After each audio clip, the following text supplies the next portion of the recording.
Are you ready to turn your business dreams into reality? Do you want to build a successful business from the ground up? Then this podcast is your ultimate guide. Join us as we take you on an exciting journey through the world of entrepreneurship, one number at a time. We'll explore different industries, break down the numbers, and provide you with the tools and resources you need to succeed. From Dave Ramsey's baby steps to my own entrepreneurial journey, we'll share our experiences and insights to help you build a strong foundation for your business. But this podcast isn't just for beginners. Even if you're a seasoned entrepreneur, you'll learn new strategies and techniques to take your business to the next level. This is Figuring the Figures for Entrepreneurs by ZtikMan. Subscribe now to our podcast and start your journey to success.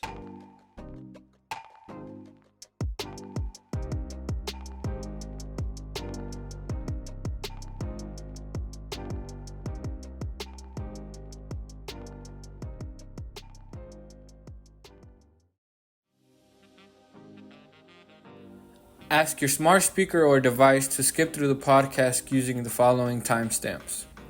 For timestamps, skip to minute 115. For saving 3 to 6 months of expenses, skip to minute 236.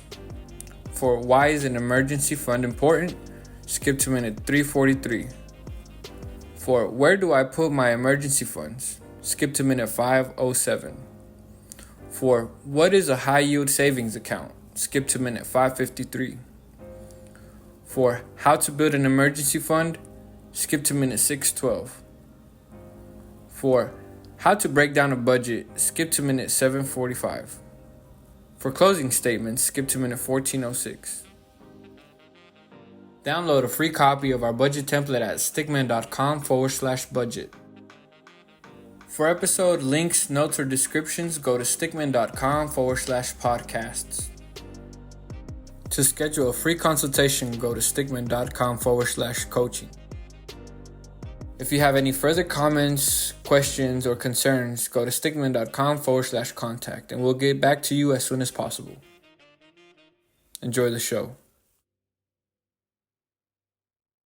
Welcome to another episode of Figuring the Figures, where I break down numbers using my entrepreneur ventures to show you how I do it, how it's done, what I learned, the mistakes I make, and so forth.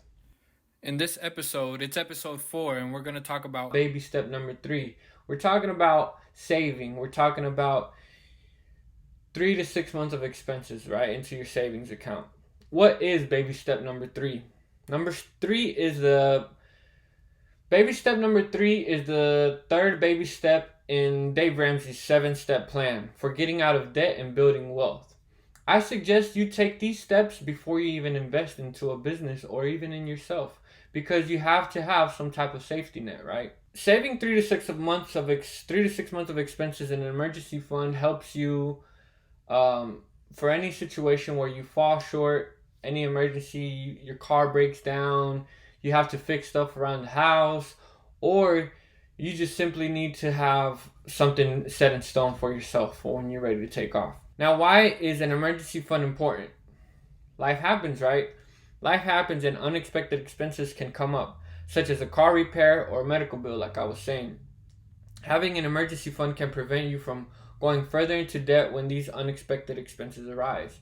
You want to stay out of debt, so you have to have something to stay out of debt. It provides a sense of security and peace of mind knowing that you have money set aside for emergencies. It just keeps you focused. You don't have to worry about, oh, what if this happens or what if that happens? You have something set in stone for that. How much should you save for your emergency fund?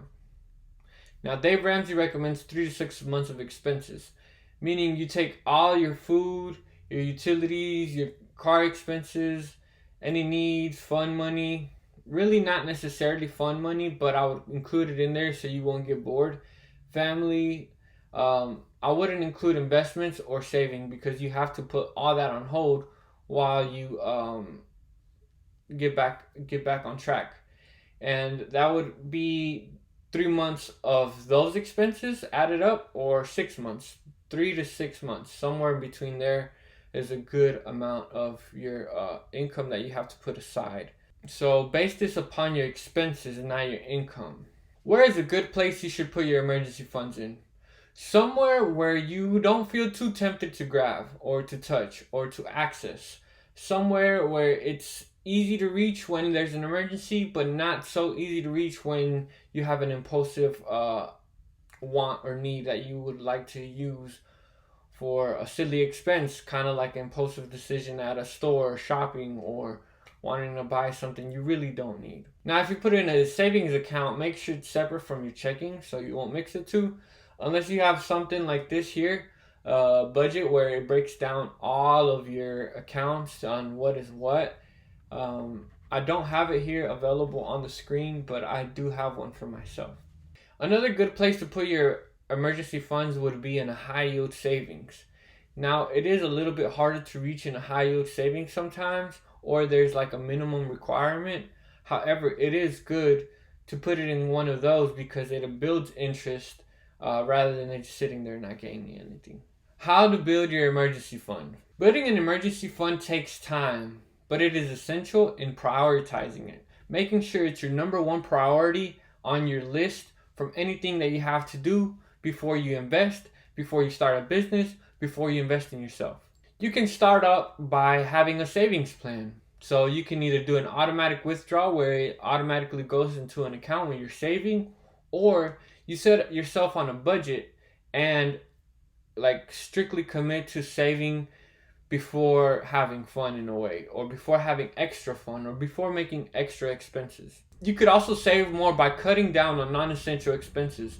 Let's say you have 2 memberships for the gym, or you have a couple of TV memberships like Netflix or Hulu. You might want to cut down on the stuff you really don't use or you really don't need so you can maximize your savings. You can also consider selling items that you really don't need, that aren't essential in your life, that you have sitting around or that you really don't use, like clothes you don't often wear, or shoes you don't often wear, or toys that you have that you don't often use, or maybe a gaming system or an old computer, something like that. So before we get out of here, I would like to show you what I do here on my budget in order for you to be able to save your 3 to 6 months of expenses, how you would approach it in a situation using your budget here that I have available. Let's go ahead and break down the budget on a weekly basis. Let's say you make $1,000 a week. With $1,000 and you break down all the categories by the percentage amounts that I have included here. So you can use this grayed out column as reference. So for those who are listening and can't see, I also explained this in the last episode, but I'm explaining it to you now. At the very top I have tithe, 10%. And then anything below that is a percent after tithing. So housing, 25%, and utilities, 10%. Wheels, which is anything with automotive or anything that you have that's on wheels, is 10%. Food, 10%. Need, 5%. Fun, 5%. Family, 5%. Invest, 15%. 10% for saving and health insurance, 5%. That's if you don't already have health insurance and taken out from your check. So if you're in a situation where you need to save 3 to 6 months of expenses, and you're looking at a situation here where you maybe don't have health insurance, based upon what you make, this automatically generates your goal column showing you what you should be putting where in which category. Here in your actual budget is what you're actually spending. So let's say you're in a situation where you don't have health insurance, right? Your health insurance is 5%, meaning it should be $45 if you're making $1,000 a week. This is on a weekly basis, guys. You should be able to save $90. You should be able to invest $135.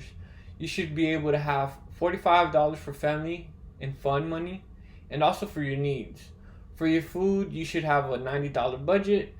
For your wheels, you should have $90. For your utilities, $90 as well. And for housing, $225 when you're tithing $100. So right from $100 out of your check goes to tithing, right? So you only have $900 to work with, and that's what's broken down here from your housing all the way to your health insurance.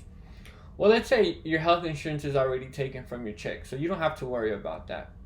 That's good because you have $45 to distribute in any other category. Let's say your housing is a little bit expensive. Let's say you're spending $300 on a weekly basis for your housing, because that's pretty accurate, right? If you do 300 times 4, that's four weeks a month. That's about $1,200. So that's average on people's rent, right? We're gonna keep that at 300. Utilities, let's say it's about 100.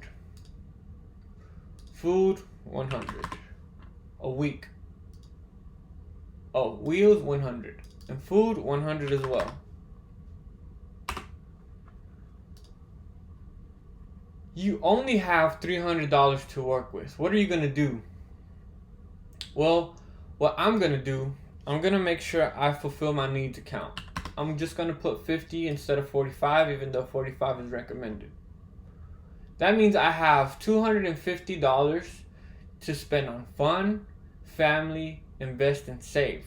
Right now, my main priority is to save 3 to 6 months of expenses, like ASAP, right away. What I'm gonna do is I'm gonna try to save all of it. 250 a week. That leaves me with nothing else to be able to save or to have fun with. Well, life would get boring if I don't have any fun. Let's put 50 towards the fun money and 200 towards the savings. That still leaves you with nothing else to work with after you've distributed that. That means you're good. However, if you want to spend more on fun money or family fun money, you're gonna go over budget. So make sure that if you do that, you're aware that you're gonna be able to save less. $150 a week would give you $600 to save a month, which is not bad. Let's look at the expenses here. Remember I said that if you are saving 3 to 6 months of expenses, you only focus on your expenses and not your income. Well, let's go ahead and remove what we would save, and we still want to have fun. What are those expenses? That's $800 a week. So if we do $800 a week times 4, that's $3,200 a month. Times 3, that's $9,600. So let's say we're able to save $200 a week, and you need to reach $9,600. That's 3 to 6 months of expenses, and you need to reach that. How long will it take you to reach $9,600? So if you do $9,600 divided by 200, it would take you 48 weeks. So if you divide that by 4 weeks in a month, it would take you 1 year to save 3 months of expenses. If you're doing 6 months of expenses, it would take you 2 years. On average, Dave Ramsey does say that it takes you 12 to 24 months, or average 24 months, to reach your baby step number 3. You could go a little bit more intense if you wanted to by getting a separate job or a side hustle, or maybe spending a little bit less on food and needs, and try to cut down on your food somehow, right? This is the best way I would recommend for you to get on a budget before you even try to invest your money. Because if you don't even have money invested into yourself, how are you going to be able to invest into a business? And this practice here will also allow you to build a budget for your business. Let's say if this was a business account, you would want to create all these categories in just different titles. Maybe like ads, maybe like research and development, equipment rental, or stuff like that, right? Professional fees, taxes, and whatnot. So this is a very good way to get you started before you even go on to the next step.